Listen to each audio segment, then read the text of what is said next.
Chers amis, bonjour. Vous êtes le monde de l'école et c'est à vous maintenant que revient la responsabilité de bâtir une nouvelle école. Après 20 ans de discussions, de livres de toutes les couleurs, de débats et de projets de loi, le Québec vient de se donner une nouvelle réforme scolaire. En fait, c'est une nouvelle organisation scolaire qui devrait prendre forme d'ici juillet 86. Le but de cette loi, c'est aussi de donner des services de qualité au monde de l'école. Mentionnons seulement quelques exemples. Le conseil d'école où les parents sont majoritaires et peuvent décider de l'orientation de l'école. Des commissions scolaires en nombre réduit, mais où les parents ont aussi un rôle à jouer et où le caractère est désormais linguistique par opposition à confessionnel. Enfin, c'est à l'école de déterminer son caractère religieux d'ici 3 ans. Donc, parents, enseignants et élèves ont des droits nouveaux, des responsabilités nouvelles. Et pour en discuter, d'abord, M. Combe-Dupont, directeur des services éducatifs au ministère de l'Éducation. Bonjour, M. Dupont. Quel est donc le but visé par cette loi?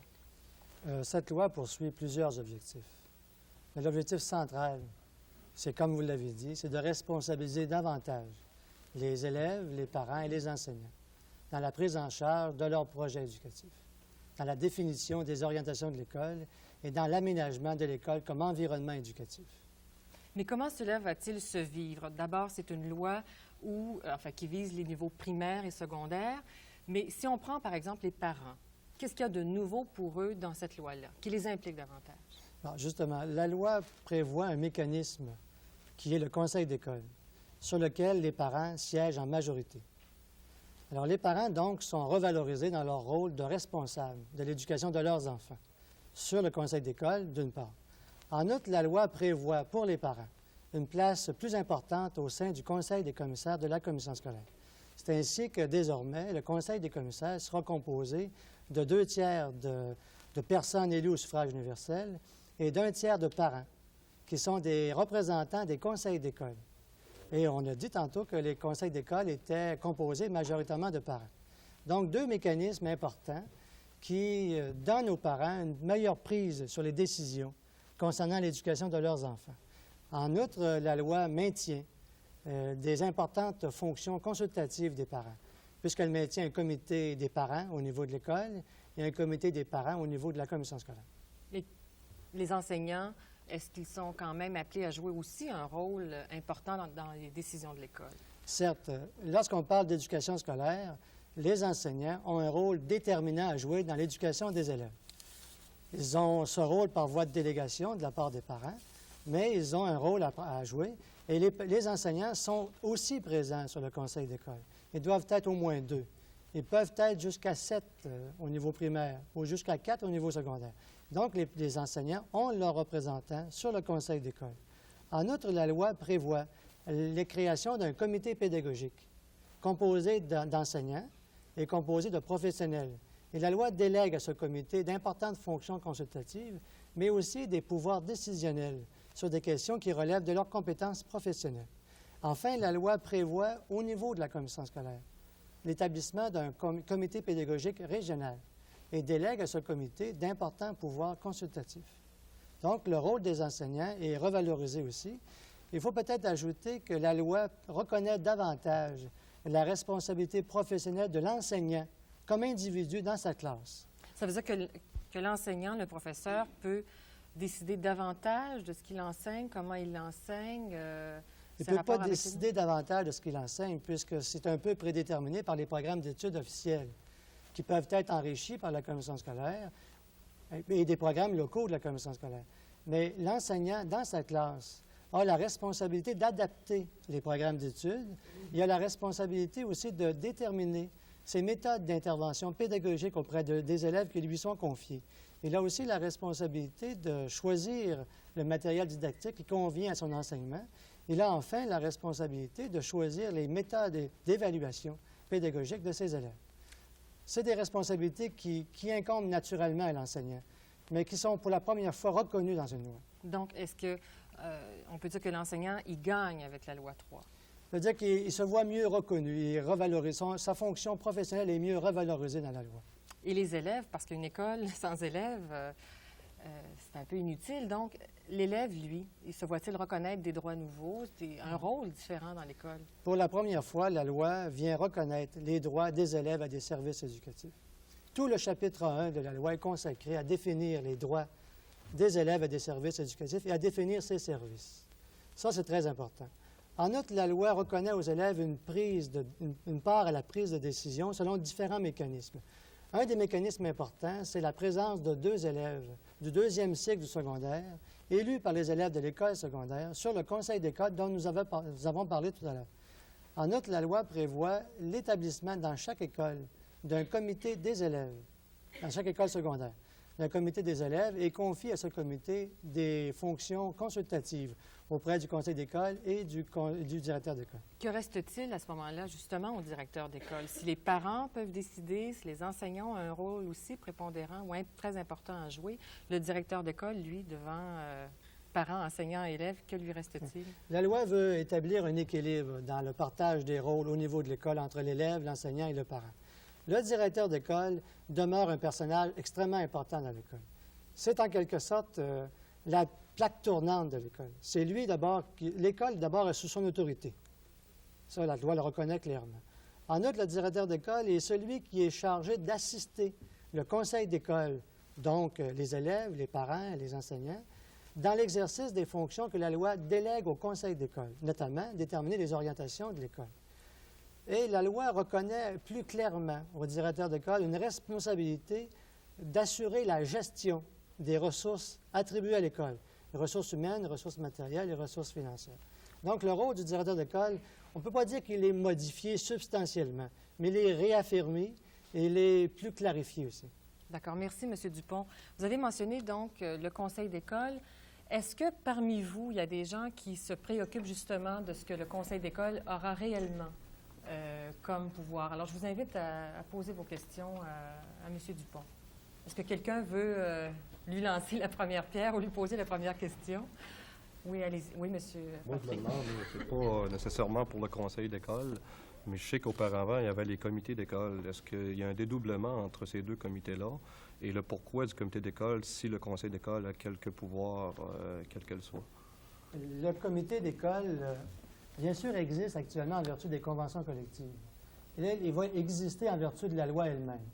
Cependant, la formation, la composition et le fonctionnement du comité d'école peut être déterminé par voie de négociation dans une convention collective. La loi le reconnaît. Ce qui est important, c'est que le comité d'école, créé par la loi, aura des pouvoirs décisionnels en matière pédagogique. Il y a 3 objets sur lesquels le comité d'école est décisionnel. D'abord, c'est lui qui va déterminer de l'implantation dans l'école de nouvelles méthodes pédagogiques. C'est aussi le comité d'école qui va choisir les instruments pédagogiques requis pour l'enseignement des programmes d'études. C'est enfin lui qui détermine les orientations, qui encadre le choix par les enseignants individuellement du matériel didactique pour l'utilisation dans sa classe. Donc, la loi reconnaît aux enseignants collectivement une meilleure responsabilité professionnelle par rapport au développement des élèves dans cette école. Oui, M. Laclaire. M. Dupont, jusqu'à maintenant, nous avons réussi quand même, dans la plupart des milieux, à obtenir, à avoir à la table du comité d'école un certain nombre de parents. Dans certains milieux, il y a difficulté. Il n'y a pas suffisamment de parents. Là, on voit apparaître dans la loi le conseil d'école, où là déjà, il y a un certain nombre de parents qui vont siéger. On invite ensuite les parents dans un comité de parents au niveau local, ce qui amène encore un certain nombre de parents à participer. En plus, on pense à un conseil pédagogique, et dans les écoles où il y a une clientèle du 2e cycle du secondaire, un autre comité formé d'élèves. Tous ces comités amènent un travail quand même assez important au niveau de celui qui est la plaque tournante, qui est le directeur. Alors, j'essaie de m'imaginer mon rôle de directeur avec tous ces comités. Et je crains un peu de devoir négliger certaines choses. Est-ce que vous pourriez me resituer comme directeur d'école face à tous ces comités?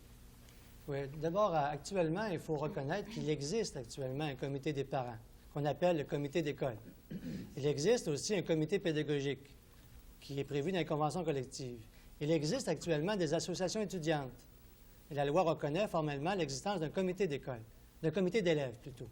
Donc, par rapport à la situation actuelle, ce n'est pas vraiment un changement important. Sauf que la loi 3 reconnaît plus formellement le pouvoir consultatif de ces 3 comités et exige du conseil d'école, qui lui est nouveau, et du directeur d'école de consulter ces comités sur les questions qui concernent soit les parents, soit les enseignants, soit les élèves. Par conséquent, le rôle du directeur d'école par rapport à la fonction consultative dans l'école, il n'est ni alourdi ni allégé. Il est à peu près celui qui existe actuellement. Mais le conseil d'école, par rapport au directeur d'école, est-ce que le conseil d'école peut, par exemple, imposer une décision au directeur d'école en disant « Nous voulons telle orientation, monsieur le directeur, maintenant, mettez-la en application ». Est-ce que ça va jusque-là? Ah, sûrement. Le conseil d'école a des pouvoirs décisionnels. Et c'est le conseil d'école, notamment, qui détermine les orientations de l'école. C'est le conseil d'école aussi qui prend un certain nombre d'autres décisions. Par exemple, l'intégration dans le projet éducatif de l'école de valeurs religieuses ou de croyances religieuses.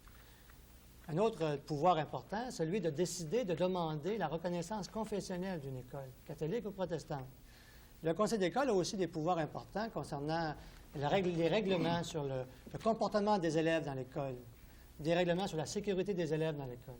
C'est le conseil d'école qui va aussi décider de certains types d'activités en dehors de l'horaire ou en dehors de l'école.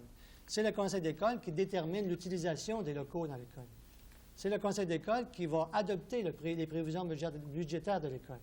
Et ce qui est important, et c'est une nouveauté de la loi 3, le conseil des commissaires doit favoriser la réalisation du projet éducatif de chaque école. Alors, en étant un peu plus clair, ça veut dire le conseil des commissaires à la commission scolaire, où il y a des parents, doit favoriser le développement du projet éducatif de chaque école. Et à cette fin, le conseil des commissaires peut déléguer au conseil d'école des fonctions que la loi accorde au conseil des commissaires, qui devraient naturellement être déléguées à l'école. Je pense, par exemple, à la définition de programmes locaux qui correspondent aux besoins des élèves dans une école. Comme par exemple? Ça pourrait, par exemple, une école pourrait vouloir donner à ses élèves plus d'éducation physique, plus d'art, plus de français, ou des activités, des programmes de formation culturelle qui sont au-delà des programmes prévus par le régime pédagogique. Alors, c'est des fonctions qui, naturellement, devraient être déléguées par la commission scolaire au conseil d'école.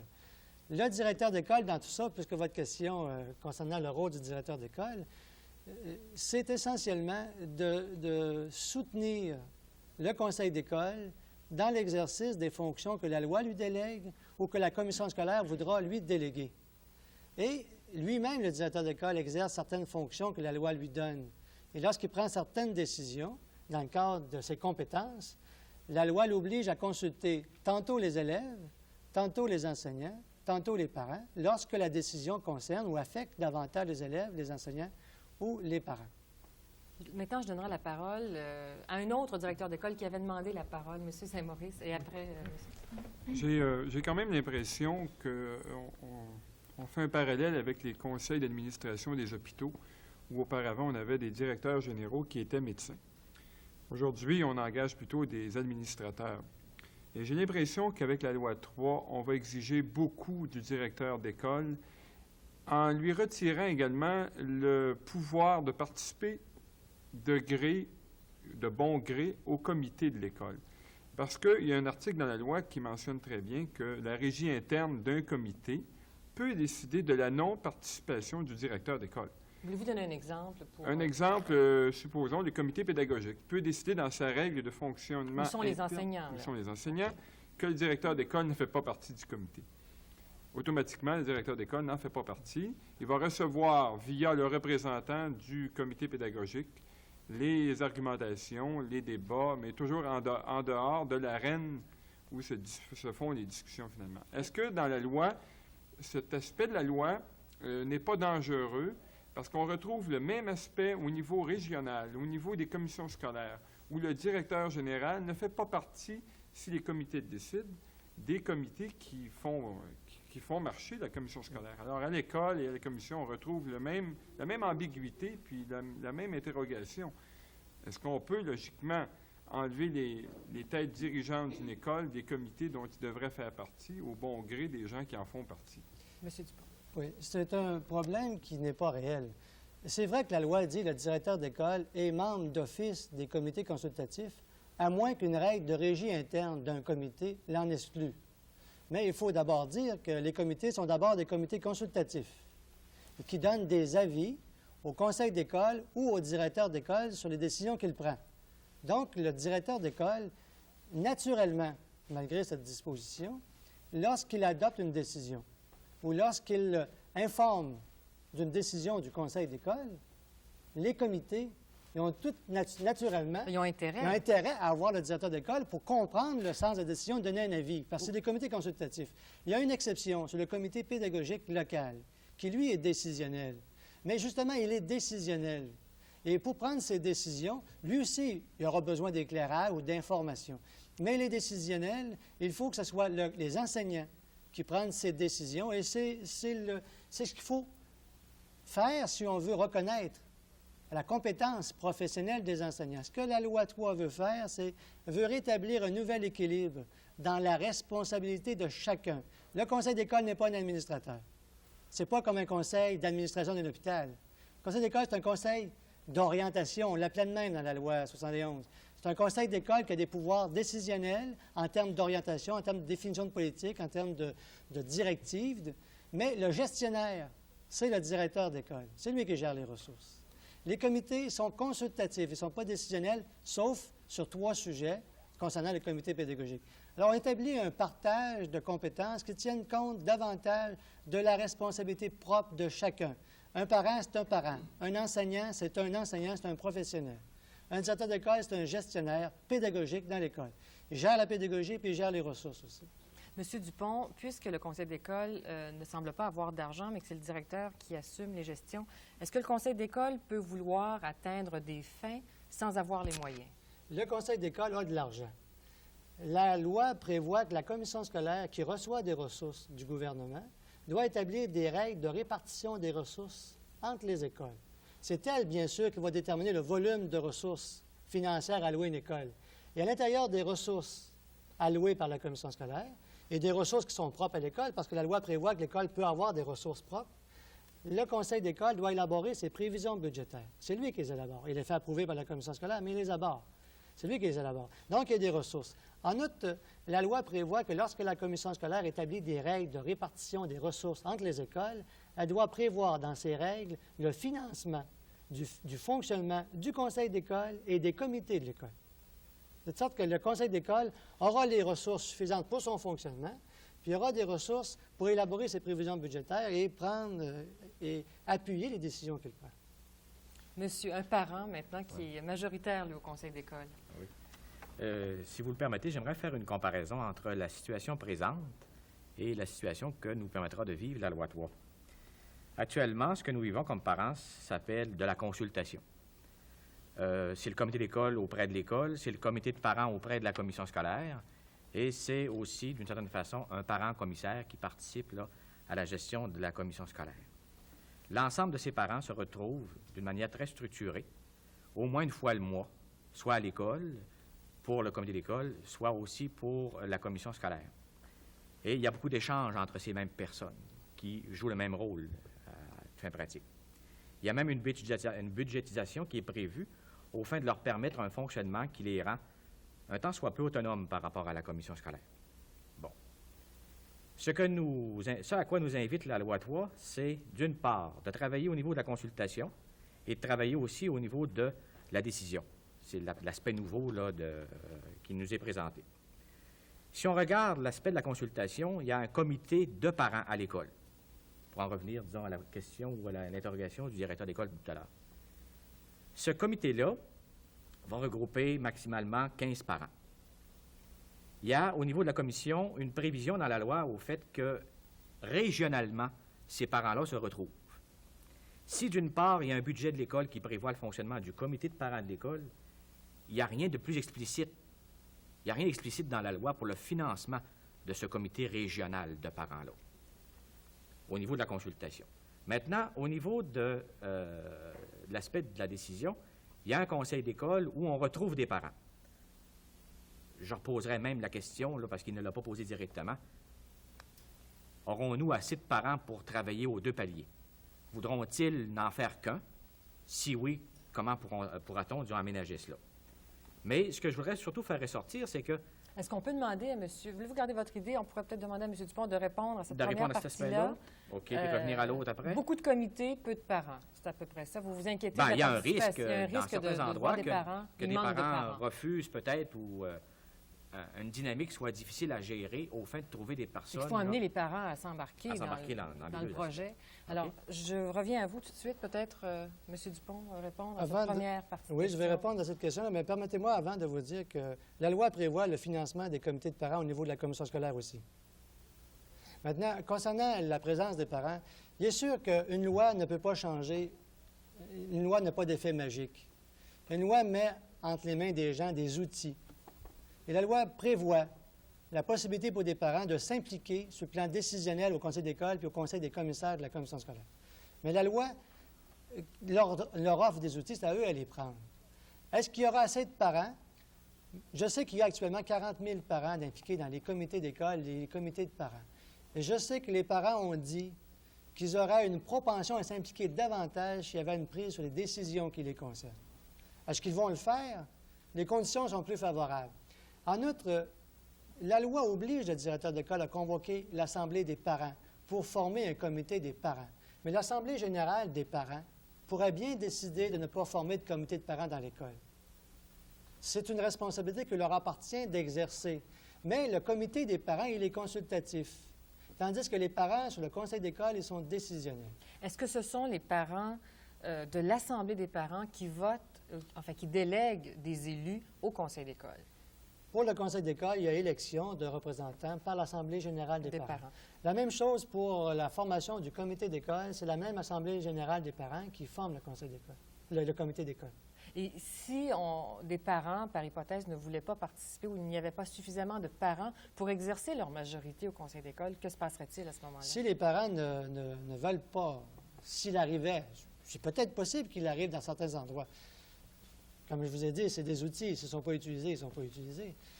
S'il arrivait que des parents soient assez peu nombreux ou ne voulaient pas former un conseil d'école, la loi prévoit que les fonctions déléguées au conseil d'école sont exercées par le directeur d'école. Ben, moi, je n'ai Terminez jamais, votre question, monsieur. je n'ai jamais dit que les gens ne formeraient pas un conseil d'école. Je pense qu'ils privilégieraient de former un conseil d'école. Sauf que le comité de parents pourrait peut-être ne pas exister localement. OK? Celui qui est consultatif. Celui qui est là. consultatif. Et je comprends de sa réponse que dans les deux cas, c'est l'Assemblée générale qui choisit des parents membres du conseil d'école et c'est l'Assemblée générale qui choisit des parents membres du comité de parents. Ce ne sont pas des parents du comité de parents qui se choisissent quelqu'un pour former le conseil d'école. Non, non. OK? Mais je reviens à ce que je vous l'ai dit tout à l'heure. Il n'y a pas beaucoup, en tout cas, d'endroits de la loi où on lit, en ce qui concerne les parents, là, qui établit une relation directe entre chaque parent membre du conseil d'école ou des conseils d'école, pour qu'eux aussi, régionalement, ils se retrouvent ensemble, aux fins de s'habiliter à jouer peut-être mieux leurs fonctions dans leur école respective. Vous voulez dire qu'il n'y a pas de lien prévu entre les parents qui décident Ouais. et ceux qui La servent loi- de ouais. conseillers? Je ne dis pas qu'il n'y en aura pas. Les gens qui voudront s'en donner, s'en donneront. OK? Monsieur, Mais si ils doivent le faire, s'ils veulent le faire, il y a donc encore là un effort budgétaire que devra consentir la commission scolaire au fait de permettre la réalisation de ces choses-là. Alors, il y a OK? deux aspects à sa question. C'est important ce que monsieur soulève. Le conseil d'école, ce n'est pas un conseil de parents.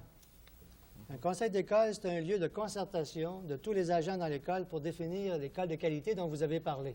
Il y a des élèves, il y a des parents, il y a des enseignants. Ce n'est pas un conseil de parents. Les parents sont bien sûr majoritaires parce qu'ils ont une responsabilité prioritaire dans la définition des objectifs de développement des enfants. Les enseignants ont une responsabilité prioritaire dans la pédagogie. Mais dans la définition des objectifs, c'est d'abord les parents. Ils sont associés avec les enseignants et avec les élèves au secondaire. Ça, c'est important de le dire. Les parents qui sont élus pour siéger au conseil des commissaires ne représentent pas des parents. Ce sont des parents qui sont là, mais ils représentent les conseils d'école. Ils sont donc élus par les conseils d'école. C'est pourquoi la loi ne prévoit pas de mécanisme regroupant sur le plan régional, sur le plan de la commission scolaire, tous les parents membres des conseils d'école. Si les parents, membres des conseils d'école, veulent établir des mécanismes de relations entre eux, ils le feront. Mais la loi ne crée pas ça, parce que la loi détournerait le sens même du conseil d'école, qui est un organisme multi-agent dans lequel ils sont invités à définir l'école comme environnement éducatif en fonction des objectifs de développement qu'ils veulent pour leurs enfants. Pratiquement, M. Dupont, ça veut dire quoi? Que l'ensemble des conseils d'école délègue un certain nombre de parents. C'est ça. Il y a un collège électoral de tous les membres des conseils d'école qui est convoqué par le directeur général de la commission scolaire pour la nomination des parents, membres de conseils d'école, pour siéger au conseil des commissaires de la commission scolaire. Je ne l'ai pas dit tout à l'heure, mais c'est important, les parents ainsi nommés, qui deviennent des commissaires à part entière, ils ont les mêmes droits, les mêmes obligations, y compris le droit de vote. La seule restriction, c'est sur l'imposition du taux de taxe. Mais à tout égard, les parents, le tiers de parents, ont le droit de vote au conseil des commissaires. Permettez une dernière intervention, Oui, avant de s'il vous plaît? passer à M. Roy. Sur le même sujet? Oui. OK, sur le même sujet. La loi dit, la commission scolaire, excusez-moi, l'obligation est faite au conseil d'école de répondre à toute demande de consultation de la part du conseil des commissaires. OK? Elle dit, en plus, pour un ensemble de points sur lesquels, majoritairement, les membres des conseils d'école aimeraient être consultés, elle devra le faire aussi. C'est donc implicitement reconnaître qu'il y a un lieu, ou qu'il devrait y avoir un lieu de rencontre de ces membres-là. Si moi, je les invite par écrit à répondre à une certaine consultation, j'obtiens autant de fois qu'il y a de réponses qu'il y a de membres de conseil d'école. Mais si je les invite dans un seul lieu physique, où on s'assoit autour d'une table, et puis on discute, on échange, ça n'a pas tout à fait la même saveur. En tout cas. Mais Brièvement, le conseil des commissaires, c'est lui qui décide. Il est élu pour ça, démocratiquement pour ça. Et il est responsable des décisions qu'il prend. La consultation se fait école par école parce que c'est le conseil d'école dans son entité par rapport à l'école qui est consulté. Et c'est une consultation qui réunira tout le monde ensemble. Ce ne sera pas vraiment une consultation d'école. La consultation se fait pour vérifier l'impact des décisions sur chacune des écoles en fonction du projet éducatif de chacune des écoles. Et non pas sur la région. Non, pas sur la région.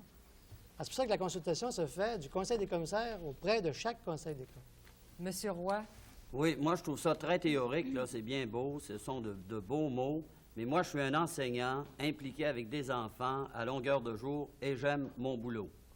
Vous avez dit, les parents, eux, s'occupent du fait que le projet éducatif soit respecté, en tout cas, c'est leur rôle. Vous dites ensuite, les enseignants, c'est la pédagogie. Moi, je me demande jusqu'à quel point les parents, étant très majoritaires sur un conseil d'école, ne peuvent pas arrêter à un moment donné une marche qu'on veut entreprendre, nous, parce qu'on a des outils qu'on a perfectionnés, et puis on est engagé dans un cheminement pédagogique, et puis tout à coup, hop, le comité d'école dit non, parce que ça semble être... on a peur de nouvelles choses qui peuvent apparaître. Je voudrais un peu corriger ce que vous avez perçu dans ce que j'ai dit. Je n'ai pas dit de façon exclusive, les parents, c'est les orientations, les enseignants, c'est la pédagogie. Non, je le comprends, Il y a un rôle prioritaire des parents en termes de définition d'objectifs de développement, il y a un rôle prioritaire des enseignants en termes de pédagogie. Et la loi respecte la responsabilité propre de chaque. Mais dans le conseil d'école, c'est un groupe multi-agent, tant pour la définition des objectifs. Il est sûr que le conseil d'école, étant contrôlé par la majorité des parents, pourrait prendre des décisions qui deviendraient un cadre plus ou moins restrictif à les initiatives pédagogiques. Mais ça, c'est normal. Vous trouvez que c'est normal? Oui, parce que la pédagogie est au service des objectifs de développement et non pas l'inverse. Alors, si moi, je considère qu'un parent, j'en suis un, donc je m'implique aussi, là, que je considère qu'un parent entre à l'école après 20 ans d'absence de l'élémentaire, je suis à l'élémentaire, le jour où il a son premier rejeton qui entre à l'école, le parent entre, lui. Il est censé y avoir eu une évolution en pédagogie. Qu'est-ce qu'il en connaît de cette pédagogie-là? Mais le parent Parce qu'on entend souvent dire « mais dans notre temps ».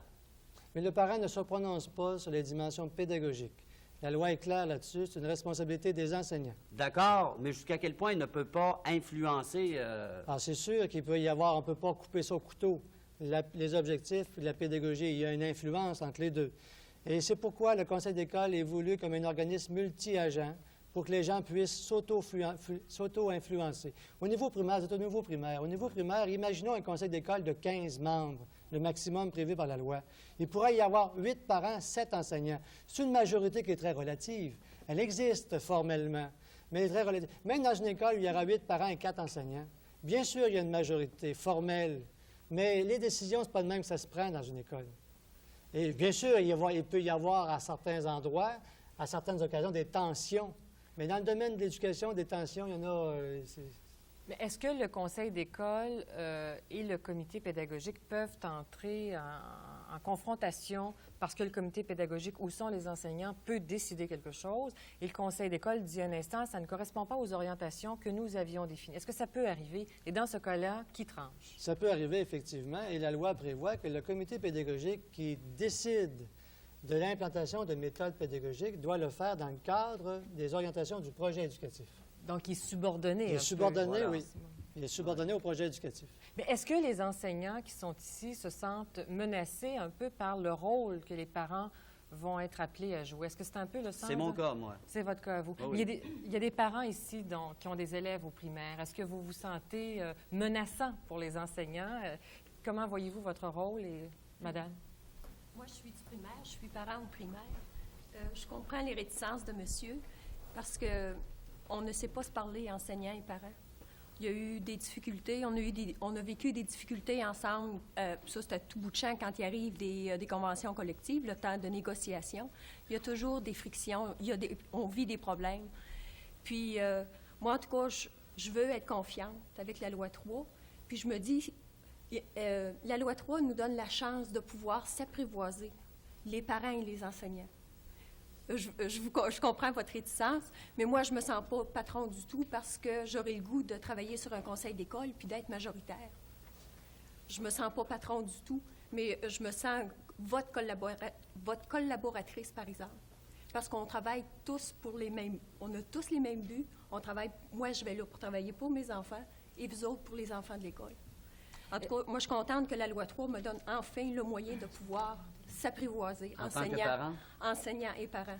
Puis, direction d'école aussi, il ne faut pas se cacher, on a beaucoup à s'apprivoiser, tout le groupe ensemble. Ça peut être difficile, mais j'y crois.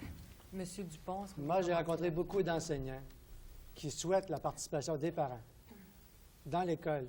Beaucoup d'enseignants, et vous l'avez sans doute vous-même vécu, beaucoup d'enseignants ont de la difficulté à rejoindre les parents, à intéresser les parents au développement de leur enfant.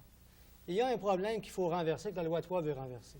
Les parents, ils doivent redécouvrir et exercer leurs responsabilités par rapport à leurs enfants.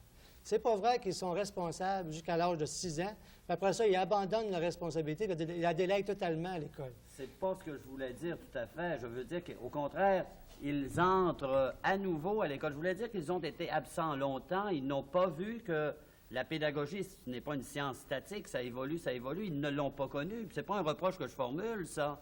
C'est une constatation que tout le monde vit quand on n'est pas dans l'enseignement.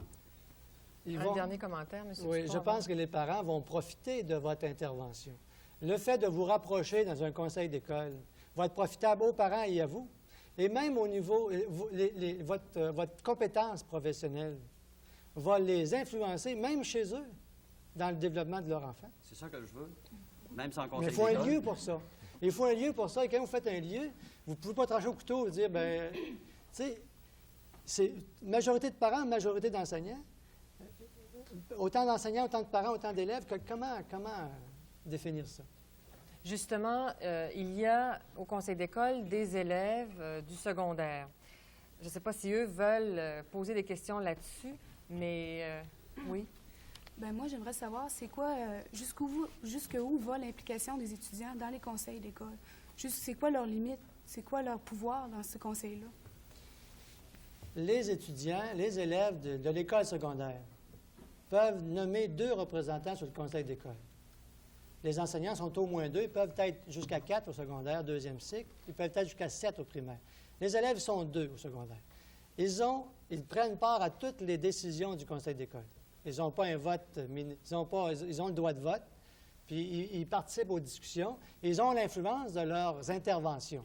Au niveau du conseil d'école, mais je voudrais insister sur les associations étudiantes. La loi reconnaît l'existence d'associations étudiantes, ce qui n'est pas le cas actuellement. Actuellement, il existe des associations étudiantes. Ils sont reconnus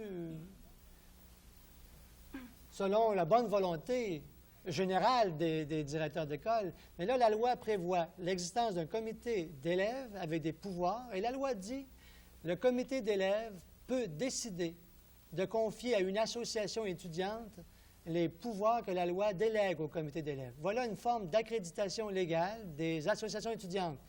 La loi vient reconnaître légalement auprès du conseil d'école et auprès du directeur d'école une association d'élèves. Et ça, c'est nouveau. Est-ce qu'il y a... oui, Pierre... Bien, moi, dans Pierre ce Jules. projet-là, je trouve que l'étudiant n'est pas assez impliqué. On donne une grande place aux parents, puis même trop, je suis d'accord avec l'enseignant derrière moi. Je trouve que, d'ailleurs, un exemple flagrant à mon école, il a tout fallu pour avoir 4 parents sur 1000 étudiants. Et puis, je doute sérieusement que les parents vont participer comme vous l'espérez.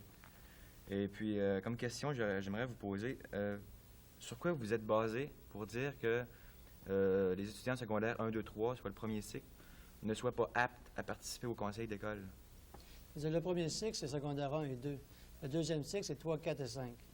Les élèves de secondaire 1 et 2, beaucoup d'intervenants en commission parlementaire nous ont dit qu'étaient, compte tenu de leur âge, il était difficile de prévoir une participation significative au niveau d'un conseil d'école. Vous voyez deux jeunes de 12 ou 13 ans avec une collectivité d'adultes, d'enseignants et de parents. Ça aurait pu être possible, mais les avis majoritaires des intervenants en commission parlementaire étaient plutôt de tendance. Il y en a même qui ont voulu que les élèves du deuxième cycle ne soient pas présents au conseil d'école. Nous autres, on pensait que ce n'était pas justifié. Mais il y a beaucoup d'avis qui ont à l'effet que les élèves du premier cycle, c'est-à-dire secondaire 1 et 2, compte tenu de leur âge. D'ailleurs, vous avez une disposition semblable concernant le choix entre l'enseignement moral et l'enseignement religieux. Ce sont les élèves du deuxième cycle qui choisissent, tandis que les élèves du premier cycle, ce sont leurs parents qui choisissent. Oui, mais pour citer un autre exemple, par exemple, moi, je trouve que l'élève n'est pas assez impliqué dans ce projet-là. Un autre exemple, ici, on dit au comité consultatif régional des élèves, si un tel comité est mis sur pied par la commission scolaire. On dit ici, si un tel. Par contre, on insiste sur un conseil d'école, mais sur un comité consultatif régional des élèves, on n'insiste pas plus que ça. Puis moi, je trouve qu'on aurait pu insister là-dessus parce que c'est important. Moi, je fais partie d'un conseil étudiant cette année, et puis je trouve qu'on fait une large part du travail de l'école. On travaille en collaboration avec les enseignants et les directeurs, puis je pense que c'est nécessaire la collaboration des étudiants, presque autant que les parents, parce que c'est nous qui formons l'école. C'est nous qui voulons qu'une école soit comme ci ou comme ça. Je veux dire, il faut qu'on soit consulté. Puis une autre question aussi que j'aurais à vous poser, c'est le conseil de vie étudiante qui existe présentement. Est-ce qu'il va encore exister? Puis s'il existe, comment ça va fonctionner en collaboration, ou bien dépendant du conseil d'école, ou ça va être en collaboration avec le comité d'élèves, en tout cas, là, c'est mentionné. Monsieur Dupont. C'est mêlé un peu. Le conseil étudiant existe actuellement, mais c'est bona fide. Il n'y a aucune disposition légale qui donne droit au conseil d'exister. La loi reconnaît légalement l'existence d'un comité d'élèves et la loi reconnaît la possibilité pour les élèves de déléguer à une association d'élèves les pouvoirs du comité d'élèves.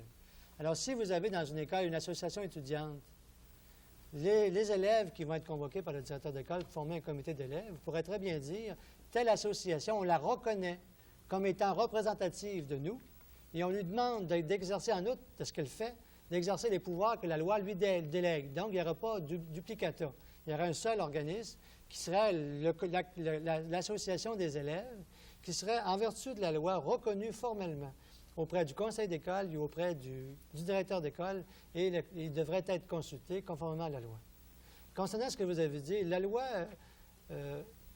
vient donner des moyens légaux aux élèves. Il n'existe pas actuellement, justement dans la perspective que les élèves doivent s'impliquer dans la prise de décision dans les choses qui les concernent dans l'école. Est-ce que la loi consacre ça? Mais j'aurais aimé qu'on insiste davantage sur un comité... Au niveau de la commission scolaire? Oui. Je veux dire, Au niveau de la commission scolaire? On n'insiste pas beaucoup sur la participation des élèves. je trouve. Vous dites 2 participants du 2e cycle, mais pas beaucoup. Je pense qu'on va donner laisser un dernier commentaire là-dessus à monsieur. Est-ce que vous avez quelque chose à ajouter? Oui, moi, je reçois ça comme un souhait que les lois ils se changent. Hein. Et tout le monde veut Et décider. possiblement qu'il y aura une place encore plus importante numériquement aux élèves dans un conseil d'école éventuellement. Pour ce qui est du comité des élèves au niveau de la commission scolaire, c'est une discrétion qui est donnée à la commission scolaire d'en créer un. Mais si les élèves en veulent un, ils vont être obligés d'en créer un. Madame Médaille. Moi, comme enseignante, je voudrais savoir comment le rôle de l'enseignant sera valorisé par ce projet de loi-là. Oui. La loi, d'abord, reconnaît à chaque enseignant ce qu'on appelle l'exercice de ses libertés académiques. C'est-à-dire reconnaît à chaque enseignant son caractère professionnel et sa responsabilité professionnelle à 3 niveaux. D'enrichir et adapter les programmes d'études. Choisir le matériel didactique qui convient à son enseignement. Choisir les instruments d'évaluation pédagogique de ses élèves.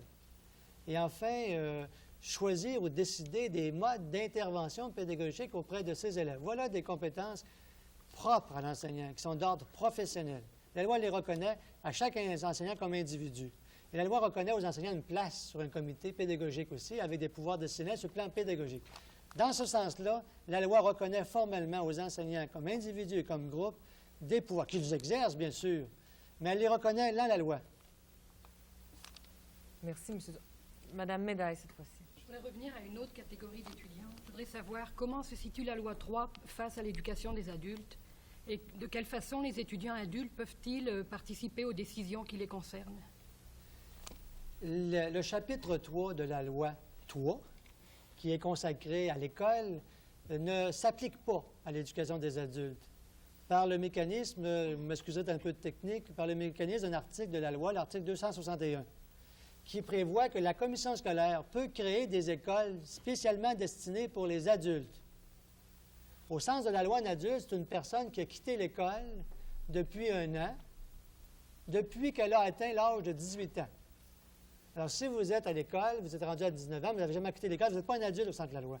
Si vous avez 20 ans, vous n'êtes pas un adulte au sens de la loi, vous êtes un élève régulier, vous avez tous les droits absolus.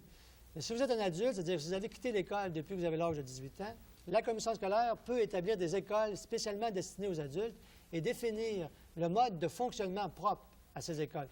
Ça pourrait être un conseil d'école. Ça pourrait être seulement un directeur d'école avec des comités consultatifs. Ça pourrait être un conseil d'école composé d'une majorité d'étudiants adultes et d'enseignants ou d'une majorité d'enseignants et d'étudiants adultes.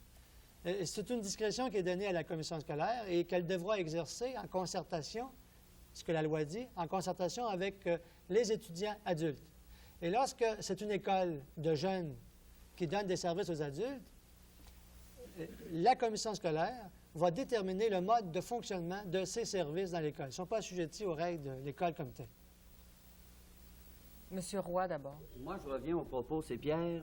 Oui. Bon, au propos de Pierre, je voulais faire une parenthèse parce que je mise beaucoup sur la parole, puis lui, il a sursauté, il a dit « Mais pourquoi ceux du secondaire 1, 2, 3 n'y sont pas? » Ça correspond exactement, puis c'est au-delà de la boutade, là, ce que je m'en vais vous dire, ça correspond exactement à l'âge des enfants pee-wee qui vont s'exprimer sur une glace, et à l'école, on les tait. Pour moi, là, je trouve ça important. Les enfants ont tout dans les pieds, puis on essaie de les faire parler, on est encore à l'âge du « tais-toi, je te montre à parler ». En tout cas. Monsieur Dupont. Mais la loi ne dit pas ça. La loi ne prévoit pas de place des élèves du premier cycle. Mais j'imagine que la loi n'invite pas les enseignants et les parents à dire « toi, tais-toi », puis suis. La loi ne prévoit pas de place aux élèves du premier cycle. Tais-toi en leur disant « bon, on commence à 4-5 ».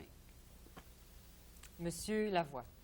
Moi, c'est pas une question directe, là, mais j'aimerais qu'on entende M. Dupont, avant la fin de l'émission, présenter un petit peu ce qui touche on appelle ça, là, les conseils provisoires, en tout cas, tout ce qui va permettre de passer d'une vieille commission scolaire à une neuve, là.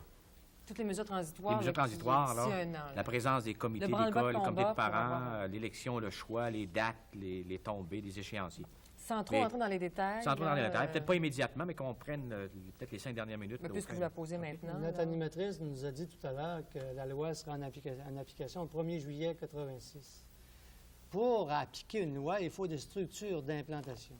Le conseil provisoire, c'est une structure d'implantation. C'est essentiellement les commissaires actuels qui existent et qui représentent des quartiers électoraux qui sont compris sur le territoire d'une nouvelle commission scolaire.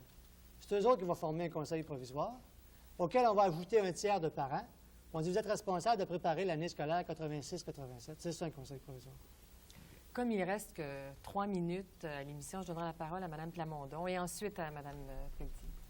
Moi, je voudrais savoir si un projet éducatif d'une école, ça peut avoir un effet sur l'affectation d'un enseignant au primaire qui refuserait d'enseigner, de dispenser l'enseignement moral et religieux. Non. La loi est très claire là-dessus. L'enseignant, chaque enseignant a le droit de refuser de dispenser l'enseignement confessionnel. Et son refus ne peut être d'aucune façon un motif d'une mesure disciplinaire, de congédiement, de mutation, etc. Maintenant, dans votre question, il y a une sous-question que je devine. Comment un enseignant qui demande d'être dispensé de l'enseignement religieux peut-il être à l'aise dans une école confessionnelle?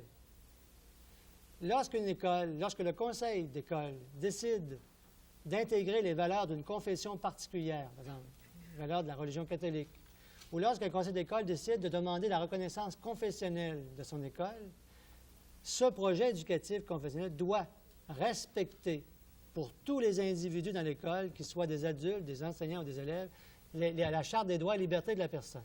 Donc, respecter l'exercice de la liberté de conscience et de religion. Et s'il ne respecte pas, ce projet doit être invalidé. Madame Pelletier. Ça va peut-être clair avec ça. Je voudrais savoir qu'est-ce qui arrive avec nos comités d'école au mois de mai 85. On a d'habitude des élections. Qu'est-ce qui arrive pour nous autres, comités d'école et comités de parents? En mai 85, les comités d'école vont être élus pour l'année 85-86. Mais en mai 86, il n'y aura pas d'élection. Les comités d'école, leur mandat va être prolongé jusqu'en juin 86. Parce que à partir de septembre 86, là, il y aura formation d'un nouveau comité de parents conformément à la loi. Alors, là, il y a une mesure provisoire qui prévoit qu'en mai 85, il n'y a pas de problème parce que les écoles vont exister en 85-86 selon la loi sur l'instruction publique. Mais c'est en 86-87 que là, ils vont fonctionner selon la loi 3. Une dernière question, peut-être très brève. Oui, madame? Bon, à l'article 67, à un moment donné, bon, on parle des conseils d'école, et puis si, bon, une place devient vacante sur ce conseil d'école-là, bon, elle va être remplacée par qui? Monsieur Dupont. S'il y a vacance avant la fin du mandat, elle est remplacée par les parents. Alors, le directeur d'école convoque les parents pour nommer un représentant pour le remplacer. Comme ça, le directeur d'école est obligé de convoquer une assemblée générale pour remplacer le parent. Bon, s'il lui reste 8 mois à travailler sur le conseil d'école, il doit convoquer l'assemblée générale.